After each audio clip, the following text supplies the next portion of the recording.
Hello, welcome. Greetings from the campus of Carnegie Mellon University in Pittsburgh, Pennsylvania. We welcome you to today's SCI webcast, Demystifying Operational Resilience. My name is Matthew Bukovic. I'm a Technical Director of Cyber Risk and Resilience in the CERT Division of the Software Engineering Institute.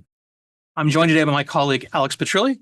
Greetings, Alex. Hey, Matt. Alex is an Information Security and Critical Infrastructure Analyst here in the CERT Division. Alex will be taking us through a presentation and then we'll do question and answer. We'd like to keep this session as interactive as possible. Please do submit your questions in YouTube chat. Without further ado, Alex, over to you. Thanks a lot, Matt. Thanks to everybody that is joining us today on the webcast. As Matt said, my name is Alexander Petrilli here at the Software Engineering Institute. I work on the cyber assurance team. I've been at the SEI for about 12 years. In that period of time, I've had a great privilege of working on in assessments for a various number of private and government organizations, and they cover a wide array of critical infrastructure providers. So, and what I mean by wide array is not just government and private, but also different sectors, different sizes of organization. And one of the reasons that I decided to put together the presentation here and chose the word demystifying is I felt that there was a lot of conversation or a lot of what we call press in the space that was creating a lot of churn and created, in my opinion, a environment of tumultuous type of environment.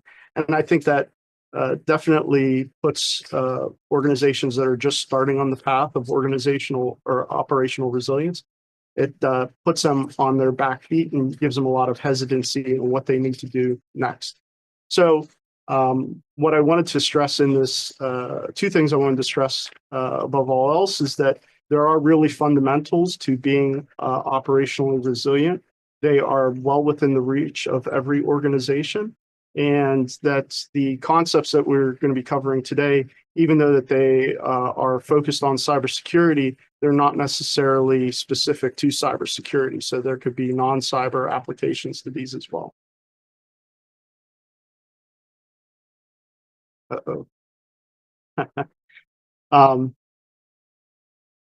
Alex, this presentation is on resilience. It appears that we've got to demonstrate a little resilience on our own here and find a way to advance the slides.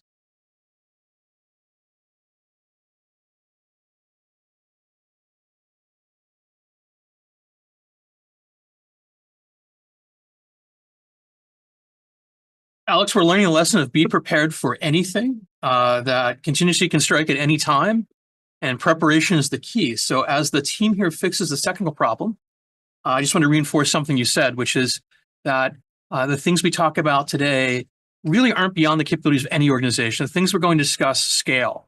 So if you're a small organization or a medium-sized organization or a large organization, the things that we're describing and suggesting can be done by any size and shape of organization.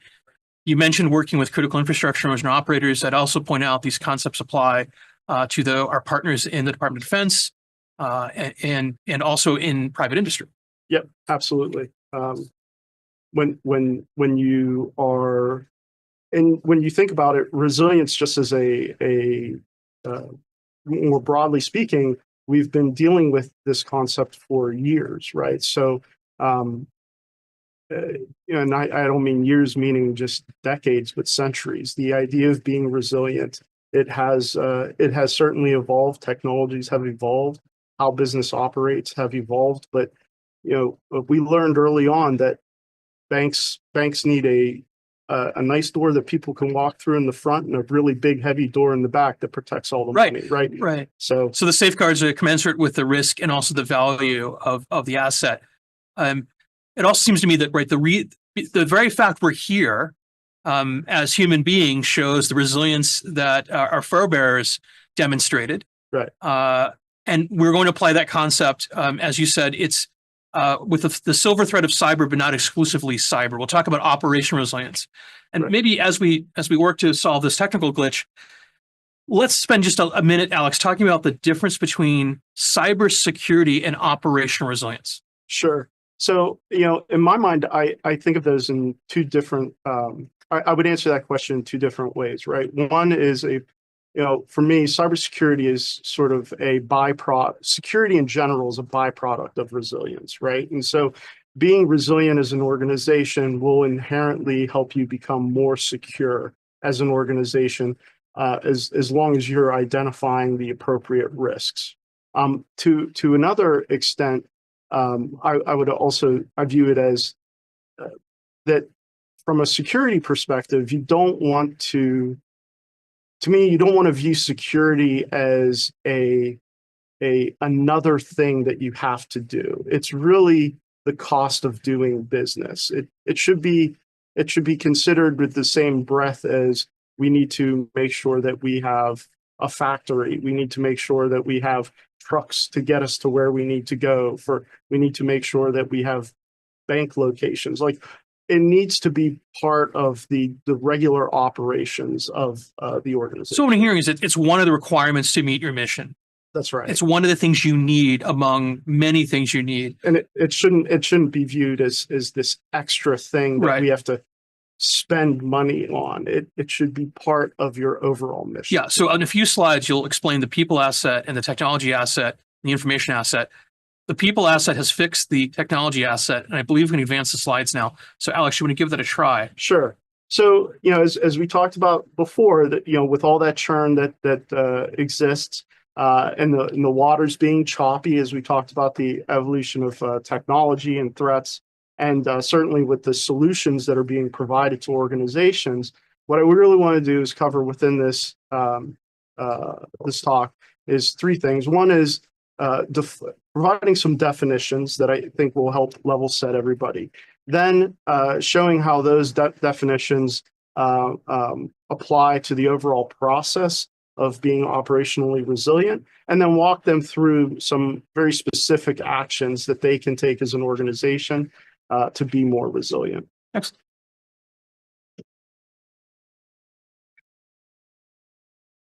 So, within the SEI, as you're well aware, we had developed the resilience management model a number of years ago. And in it, we talk about operational resilience as the organization's ability to adapt to risk that affect its core operational capacities.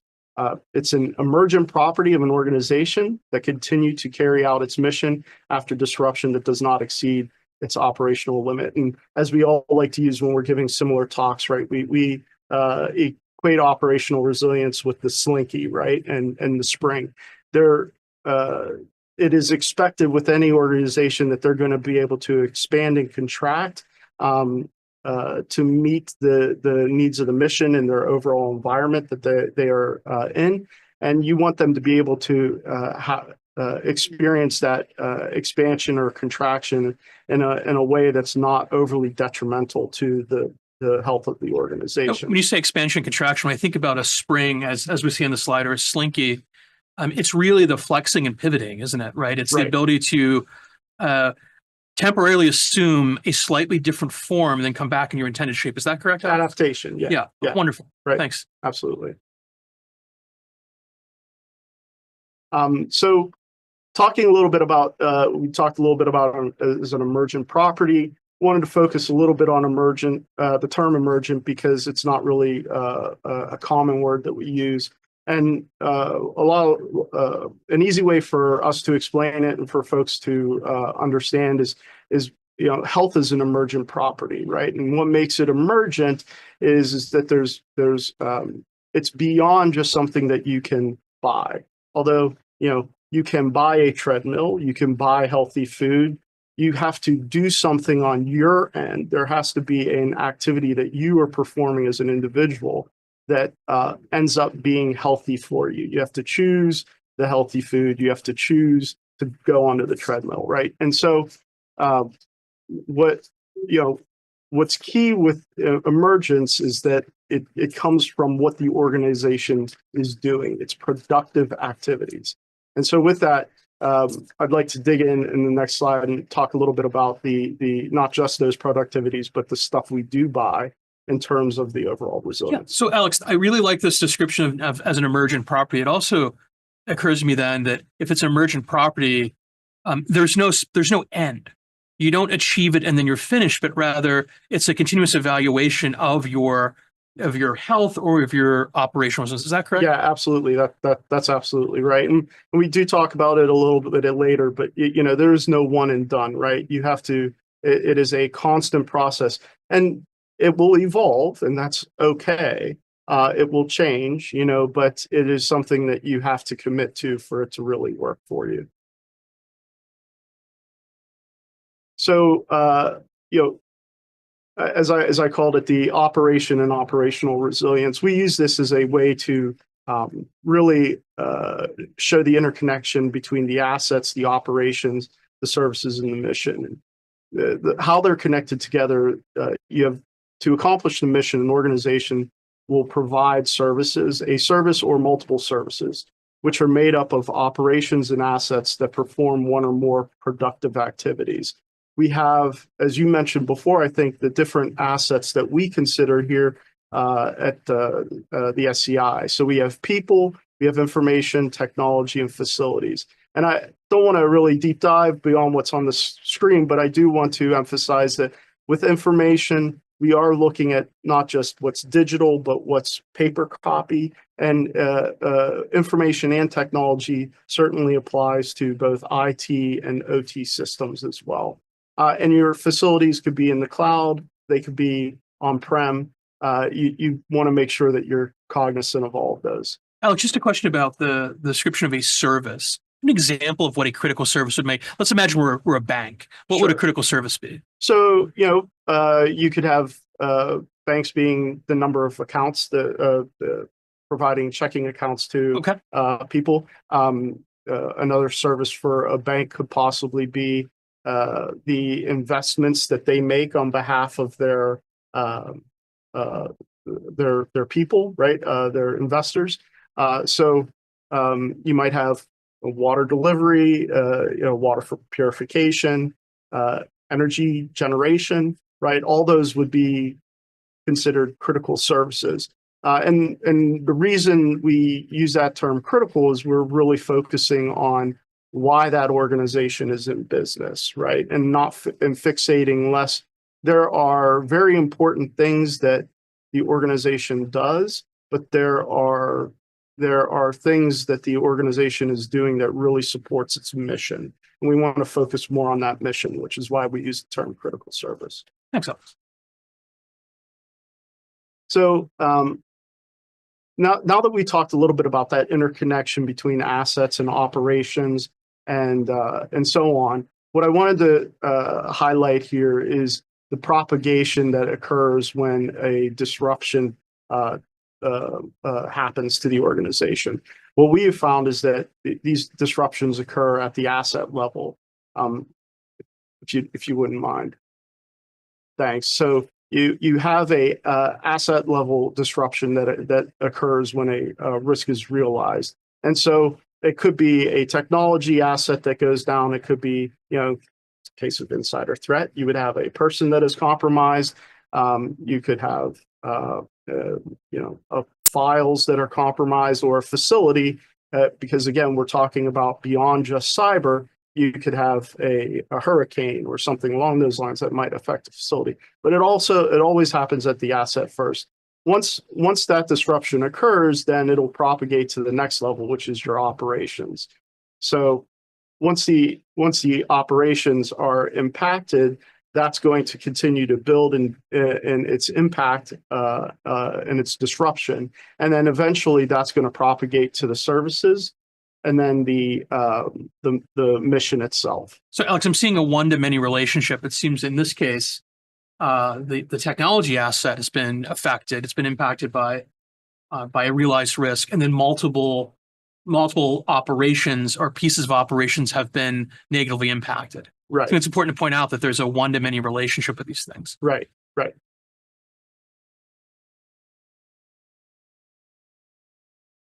So, speaking of assets, now that we've sort of all talked about how operational resilience starts at the asset level. It's important to highlight that there are tangible things that are productive activities that organizations need to do to manage the risks associated to those assets, right? And those break down into two real camps. One are protection strategies, and the other are sustainment strategies. Now, protection strategies, at least I think of these a lot in terms of the general technology solutions that we are bombarded with in IT. And so they are there really to create a barrier between a firewall, if you will, between your assets and then the outside world. And then so it could be a firewall, it could be a door, as we've talked about. So preventive controls. So preventative control. And then we have sustainment strategies, which I think really lend themselves more to that topic of things the organization needs to do. And what I mean by that is in terms of like having an incident response plan, have a continuity of operations plan in place. So going through the effort of developing these plans helps sustain the organization through times of trouble, so that they bend, don't break. As to use the analogy that we were talking about before with the slinky. So we've talked about in the previous couple slides, we've mentioned the word risk before, and I think it was a good opportunity to kind of chime in with the definition of risk, how we view it here at the SEI, and why it's important when we're talking as we continue the conversation about operational resilience. So again, we got this definition from the CERT RMM that's available, and we view it generally as an overview, the possibility of suffering, harm, or loss. We consider it as a combination of threat and vulnerability and the impact on the organization, and that's how we kind of view risk here. Although there's plenty of other definitions that are available online. If you go, this is the one that we're using that I think generally is pretty well accepted. So, now that we got the definition out of the way, it's important to talk through how do we manage these risks. We talked about in a couple slides previously the importance of managing risks, how they apply to the in the protection and the sustainment of assets. But as we mentioned before, there's a process that underpins it that makes us more resilient. So for us, we talk about the identification. There's some phase which is an analysis and an assigning a disposition. And we talk about the control that gets implemented, and then there's a monitoring and improvement phase. And in identification, we want to bear in mind that operational impacts to our operations can occur beyond just cyber, and we really want to make sure that everybody in the organization is participating in the identification of risks. For the analysis phase, the really critical within analysis, you want to make sure that you are analyzing this information in a way that you can elevate it and then get to that control phase as smoothly as possible. So leadership should certainly be involved when it comes to defining the criteria in which you're going to be analyzing those risks. And I would argue that a smaller organization probably has a benefit in this regard because leadership probably isn't that far removed from those critical services that are occurring at the ground level. So once you've done that racking and stacking at the analysis level, then we go to implementing those controls. And then finally, when we're talking about monitoring and improving, we want to make sure that we're never going to take a risk down to zero. It's always going to be there. What we're trying to achieve is that the risk gets reduced to a level that the organization is comfortable with that risk. An incredibly useful tool, and in my humble opinion, I think this covers all those phases that we just talked through, is the risk register. using it and going through the effort of populating your organization's risk register is a great way of facilitating that conversation across the risk program. So, we noticed in the first three columns, we're focused on the identification. The next three are looking at the analyzing those different risks.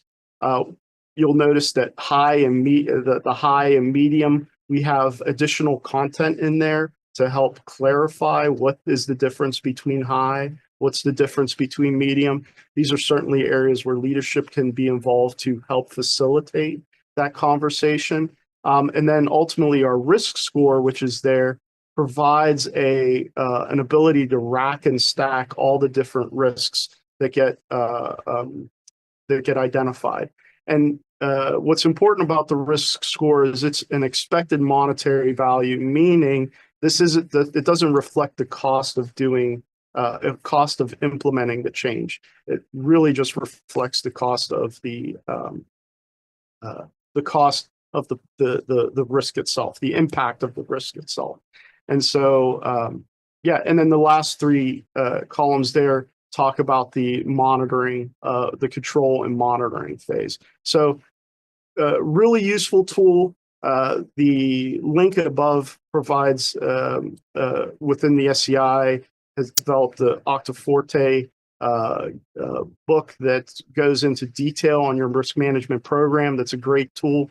And you can find risk registers online in a number of places. So here I want to just recap, because I think at this point we're more than halfway done with the presentation. We were climbing uphill. I think we're going to be going downhill at this point in terms of the speed. As a recap, operational resilience really depends on an organization's ability to protect and sustain its assets that underpin those productive activities that support its critical service. Operational resilience is the effective communication and adaptation to those risks. And then the risk management process with tools like the risk register ensure that the organization is prioritizing and investing its resources wisely in support of its operational resilience. This is a constant process, as we mentioned, and even though it requires some effort on part of the whole organization, the real payoff is it will guide you along that process of where to start, what is next, what are the next challenges that we as an organization need to face. And so you will no longer find yourself really in that body of water kind of aimlessly. You'll now have a real clear direction in which way you need to go. So is this a lighthouse and maybe a raft? Yeah, yes, okay. A lighthouse and a raft. Very good. So but we've focused a lot on just these underpinning processes and operational resilience. What I want to cover now are those clear actions that organizations can perform to have a really strong cybersecurity baseline in their path to being more resilient. So in 2017, the SCI released cyber hygiene practices that you could see here. And the way that it was developed is that looking through various sources that are mentioned below, common practices or themes were identified that applied, that were gleaned from these sources. Once we had gleaned these practices from the sources, we then took the next step of having some informal surveys with various cybersecurity experts to identify those practices that we felt were really foundational or really important in managing the most common and pervasive risks faced by organizations. And so that's where we came up with these 11 practices. So just a question about cyber hygiene, Alex. And this is a really great list, and certainly it's informed by all those other lists. I think it's important maybe to mention that we view, and correct me if I'm wrong, we view cyber hygiene as the floor, not the ceiling, meaning if you're watching this presentation, we're suggesting these are the most essential practices, but it's not an exclusive list of things that matter to be operationally resilient. Is that correct? Yeah, it's definitely the floor in this versus the ceiling. I would add just the caveat that, what ends up being the ceiling is going to be very different for different organizations, and so I think the height of your ceiling, sometimes it might be 8 feet, sometimes it's 10, and sometimes it's bigger than that. So it's really going to depend on the organization. But I think what's really important is utilizing utilizing the risk management process that we talked about, utilizing tools like the risk register will help you navigate on what's good enough, right? So thanks. So the first two that we encounter, and it's important, I should say this first, there is no order of priority, right, in terms of which practice you should start with. So as we go through this list, don't see this as, oh, we need to go with 1, 2, 3, 4. So there's no linkage between them. You can start anywhere? Okay. Correct. But I would humbly offer up that, as we've just covered previously, knowing your assets, knowing your risks to those assets are really critical. And so the first two, if you don't have them, are probably a good place to start. We talk about identifying and prioritizing those key organizational services, key products, key supporting assets, knowing what your crown jewels are and protecting them. And then we talk about identifying those risks that could be affecting those critical assets, right? End of the day, we want to make sure that our organization is able to adapt, to ebb and flow with the changing environment and changing risks that are presented. So you have limited resources in order to do that, and you want to make sure that you're investing that wisely. Having an established incident response plan. Again, we talked about sustainment activities. Having an incident response plan is really, really critical. And as we talked before about ceiling height, you could start small and it can build over time. There's no need to try and boil the ocean all at the same time. And we have next the establishing a network security and monitoring operation. This could be something that is done in-house, or it could also be done through various subcontractors, depending on the size of your organization. Just be aware, even if it's done by subs, you'll want to know what is being done and how they are doing that work. So it doesn't necessarily absolve you from all responsibility. So once we talk about employees and contractors before, we should mention that as employees move throughout an organization or move beyond an organization, you want to make sure that their access has been what we call in the industry giving least privilege, and they don't want to accrue privileges as they move through the organization.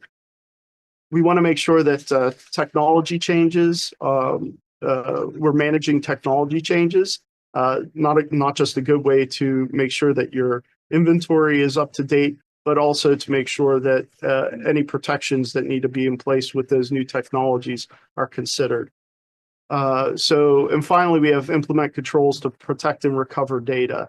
Again, the talk above, I think, will really give you the tools to prioritize how that data or how those controls are employed, and then how that data, what data needs to be recovered first, second, and so on. We then talk about preventing and monitoring malware exposure. As mentioned before, some of these activities could be done by external entities. You just want to make sure that you are aware of those activities and how that's being done. A really important topic, in the last few years is supply chain risk management.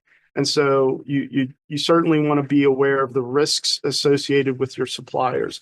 We've already talked, that how important risk is to the overall resilience of an organization.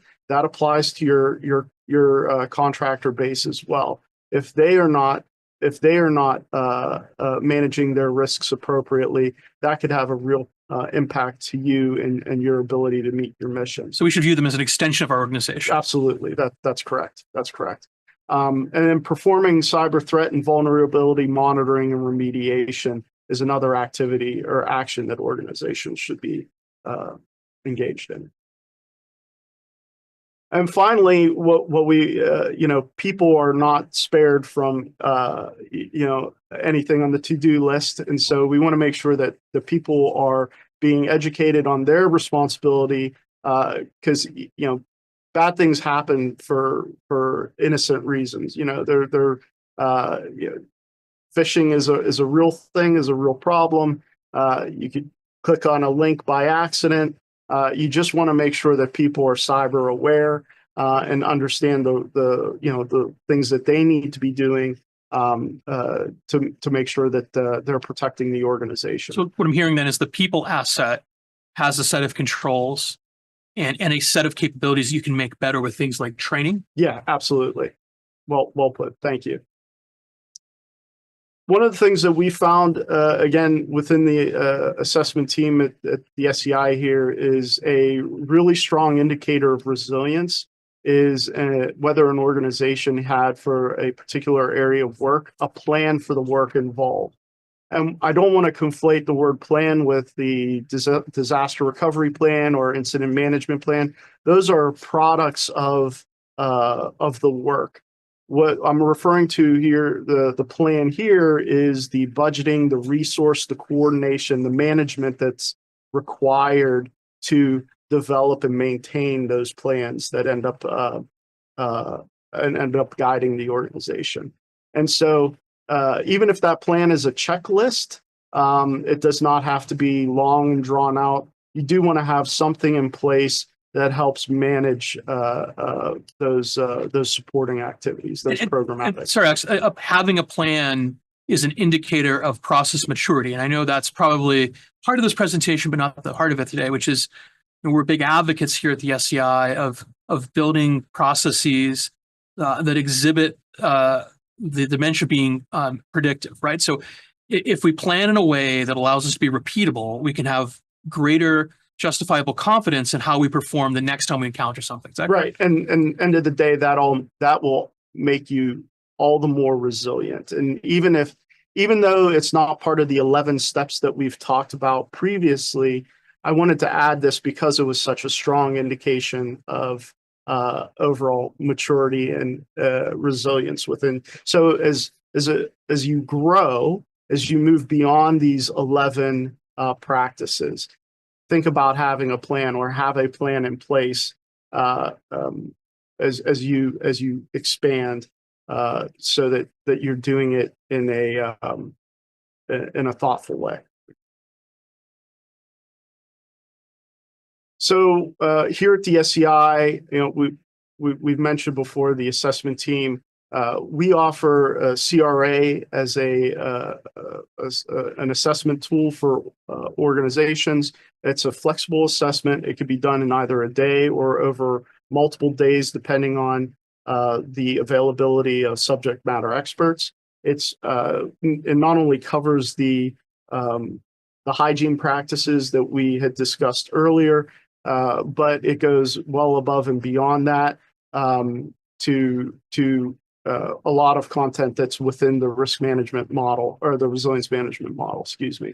And it's similar to the diagram that we showed before. It's service oriented and based on a critical service. So when organizations go through the assessment, they have a really clear understanding of not just what is being assessed, but are able to then take those findings and apply it across their organization.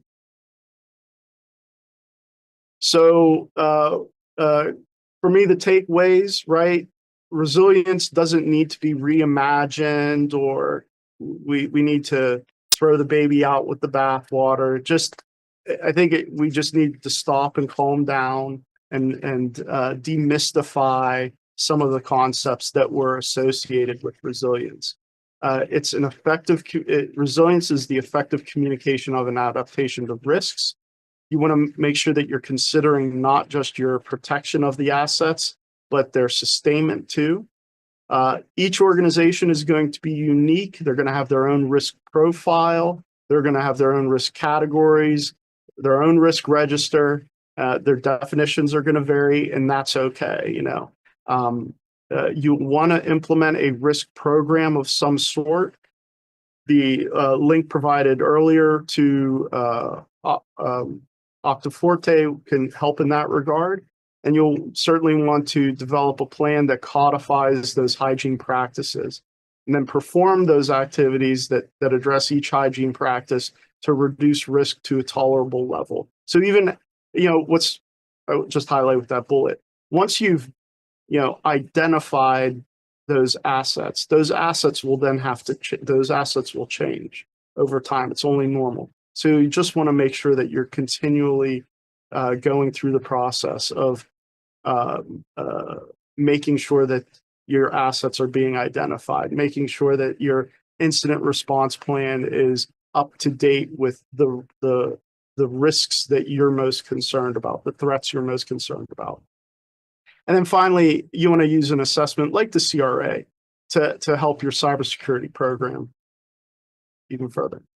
Thanks, Alex. Really great content. There's a comment here from the audience. So Roy says, a walkthrough of developing a concrete risk analysis as shown in the chart that was displayed, thanks for that, would help a lot. Concrete be more helpful than abstractions. I agree with Roy, and I think this is one of the things that everyone should strive for, which is if you're going to use a method like that, pick an example and walk it to completion and learn from that. So I think it's a great comment from Roy. And Alex, I have some thoughts for you or some questions. And again, thank you for sharing your expertise. I know that prior to joining the SCI, you worked in a variety of capacities doing software and hardware testing for defense contractors and have a wide range of experiences in the defense industrial base and in the energy sector. One of the things that I took note of in the slide was the graphic that described managing conditions and managing consequences. Mm-hmm. And we know that you can't fully manage conditions, right? Your systems, your organizations, people, your information are subject to the world. Mm-hmm. Therefore, we have to strike a balance between managing the conditions as best possible and then managing consequences, which is something we have a greater hand or greater ability to do. Can you describe how organizations should think about that ratio and investment decision they have to make in managing the conditions? We call that security. Managing the consequences, we call that business continuity or continuity of operation. Sure. I think that conversation is dovetails pretty nicely with the overall risk management conversation and process that we talked about before. Because organizations are limited in the resources that they can dedicate to their operations, they have to choose it in the most the wisest way possible.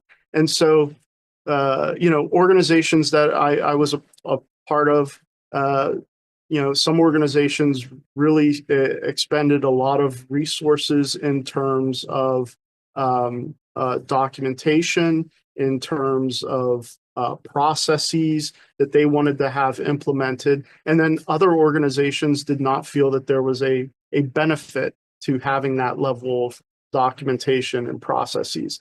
And so for me, going through that risk management process will help you. To answer your question, going through that risk management process will help the organization determine what is right, what's just right for them when you're talking about either the sustainment or the protection strategies. Yeah, and I think it's worth repeating that the goal here is to strike that optimal balance. You don't want to spend one penny more than you need to in either of those categories. You can spend too much time and money and over-index on trying to manage conditions, right, on cybersecurity to the detriment of your ability to respond and recover, or vice versa. It's not a very acceptable answer in most organizations. We're going to just let stuff happen and then hope for the best with business continuity and incident response. Right. So another question for you, Alex. You mentioned the cyber resilience assessment, the CRA. You mentioned Octave Forte. You mentioned CERT RMM, which actually mentioning quite a bit. And I believe in the show notes we'll make links to these things. But tell us about the catalog of things we have here at the SCI in the domain of operational resilience that are free for our audience. Sure. So outside of what we've already discussed, we do have, the SCI has been involved on a number of different products that are free to use. Some are specific to a particular industry. We have the cybersecurity capability maturity model, the C2M2, which was sponsored by Department of Energy. It's available for organizations that are more energy focused that might want to utilize that. But that's free to use through DOE's website. We also have external dependencies management assessment, which is a free to use assessment that focuses on organizations' external dependencies. Those are two that come to top of mind for me that we haven't already covered. Thanks, Alex. A question I always like to ask in these sort of settings. So if you're in the audience and you're thinking, where should I start? What's the first thing I should do? What is the first thing you'd suggest people do, Alex, to make strides in this area? Sure. Again, I would emphasize, do you know what your critical services are? Do you know the assets that underpin that? If you don't, that's a really good place that you need to start. Then are you having that risk conversation around those assets? Do you know what it means if that asset goes down? If and however that materializes is going to be unique to the organization, but you're at least going to want to have that conversation.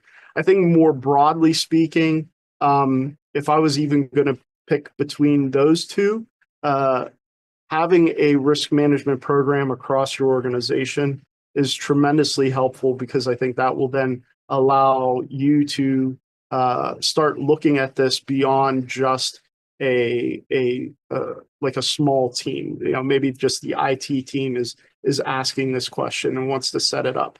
Having a broader cybersecurity or a risk management program will really allow you to expand it to include marketing, to include sales, to include finance, field engineering, the OT side of the house.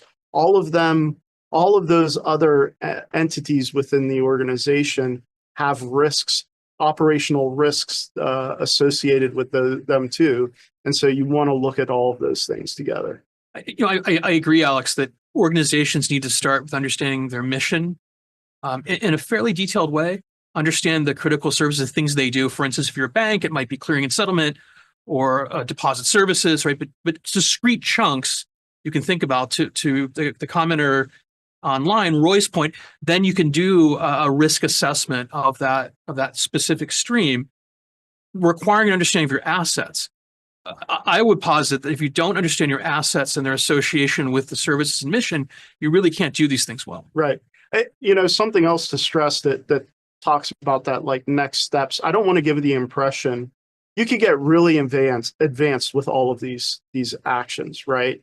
And so I don't think folks that are listening in shouldn't have the perception that this is just going to require just tons of resources, and you can have a spreadsheet that effectively covers your asset inventory. I mean, you might have so few assets that it could be just on a notepad, right? Right. So it doesn't have to be something exhaustive. What's important is that you're going through the effort of identifying that information. That goes back to the things you do. What's important are the things that you're doing. So even if what you're doing even if what you're doing may seem small in comparison to what like a big organization might use or a well-financed, it's still setting you apart from somebody that's not doing anything at all. What I think I'm hearing is that you can start small and grow. You can scale based on resources. Yes, absolutely. I certainly believe having a something, even if it's incomplete or basic, is better than having nothing. Correct. And I think that's a great place to end our discussion today. I really appreciate your expertise and all you shared today, Alex. Thanks. If folks have questions, they can reach out in the chat, and Alex and I will follow up with an email. I'd like to thank all of you for attending today. When you on exiting, please do hit the like button and share this if you found value in today's content. You can also subscribe to our YouTube channel by clicking this SCI seal in the lower right corner of the video. Our next webcast, this is a good one, Alex. On June 10th, the topic will be quantum machine learning classroom meets high performance computing skills. So that sounds like a really interesting advanced topic. Registration information is available on our website and we emailed out shortly. Any questions, please send them to info@scI.cmu.edu. I'd like to thank the audience and also thank Alex Petrilli for his insights today. Thanks for having me.